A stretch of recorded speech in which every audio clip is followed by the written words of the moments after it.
I'm focused on process right now. We've started all these documentaries. It's kind of catching steam. We're getting better at our process. We're learning about what the audiences want. But truly, I'm trying to rebuild my content career.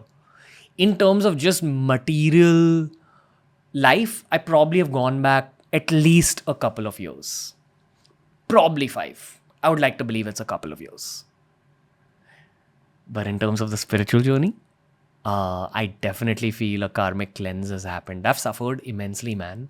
Gone for therapy. It took me some time to start crying about all this. Probably only happened in May.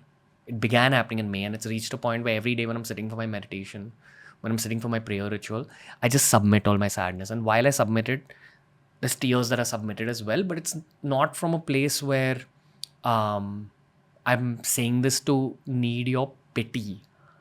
I actually hate that. That's the one part of my brain that's very human and very alive. One of my big red flags in anyone is when I see people pitying themselves, and I don't want to be that person. I don't think I'm that person in the first place.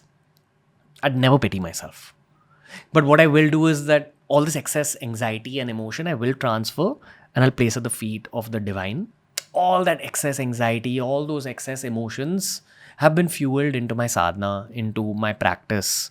And I'm just very happy going to sleep happy every day. I don't wake up happy every day even now. Almost every day in the morning, my first thought is, oh wow, I'm living through this chapter of my life where one mistake caused all this loss. And then I realized that just like the victories and the awards, this loss was written for me in the first place. It's made me closer to Bhairav. And more importantly, for whatever reason, I've spoken about this in a few episodes, but I genuinely believe that it's brought me closer to the divine feminine as well.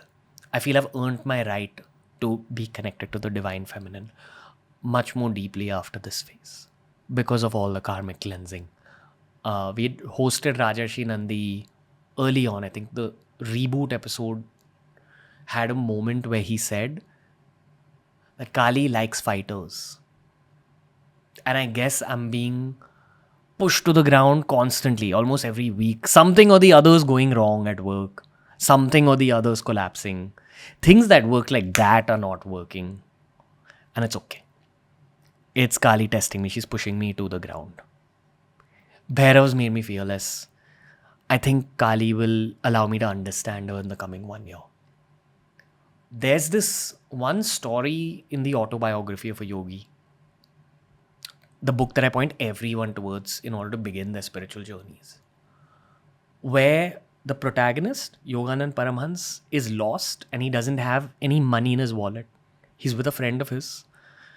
And throughout that day of being lost, he has complete faith that they'll find food if they get hungry and they'll find money if they actually end up needing money through that day. And that's exactly what happens.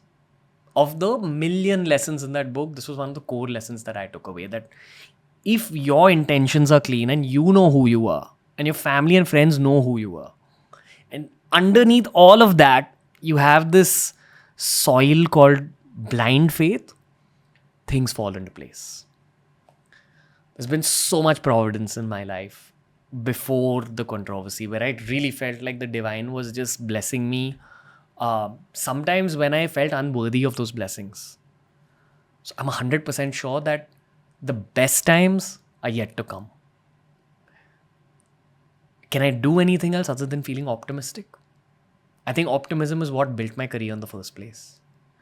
But more importantly, I think that this phase has taught me that optimism and pessimism are parts of Maya as well.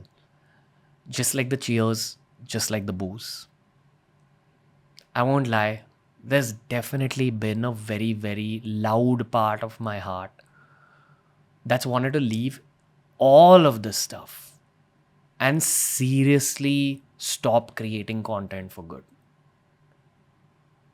But I'm not going to do that because there's lots of work to be done. And this industry, this career generates a lot of money, a lot of power. And I need both money and power in the long term to fulfill the visions I have related to social work, related to the temple reconstructions that I want to do. So the mission isn't complete. We've just started. I am positive. I have blind faith. And I'm burning right now. It's been too difficult. But that's okay. I'm fine with it. I'm going to let my work speak. I'm going to stick to doing the kind of content that I really want. Lots more spiritual content, which I've wanted to do for years now. So I just want you guys to interact a lot with us in the comment section, man. All of you guys have built out this channel in the long term. Just give us guidance. We'll be able to create the content that you end up enjoying. See the kind of content we've created recently. We've really put our heart and souls into it. We're adding that spiritual touch again. I just didn't have the physical capacity to do spiritual content again. I was just so unsure. I got filled with like so much self-doubt in this phase, and I've washed it off over the last 6 months. Because Kali's getting closer to me and she's allowing me to understand her. So I feel a certain sense of bounce, a certain sense of warrior-like force. And for me, being a warrior is just creating the best possible videos and documentaries for you guys. Thanks for sticking around. I feel positive about this whole phase now. Man, I know that the media is going to pick up snippets of this and then turn it into headlines which project me as what I'm not. That's the truth of Sansarik Jeevan. Societal truth that you hear actors speak about, you hear athletes speak about. I guess content creation has gotten that big. But that's okay. Long term, things are going to be all right. Things are going to be better than all right. Because in the now, I'm giving it my 100%. And things are already all right because I'm enjoying this phase of content creation. It's testing me so much. It's challenging me on every level. But we pray to Kali and we live for the challenges. Thank you. Keep supporting us.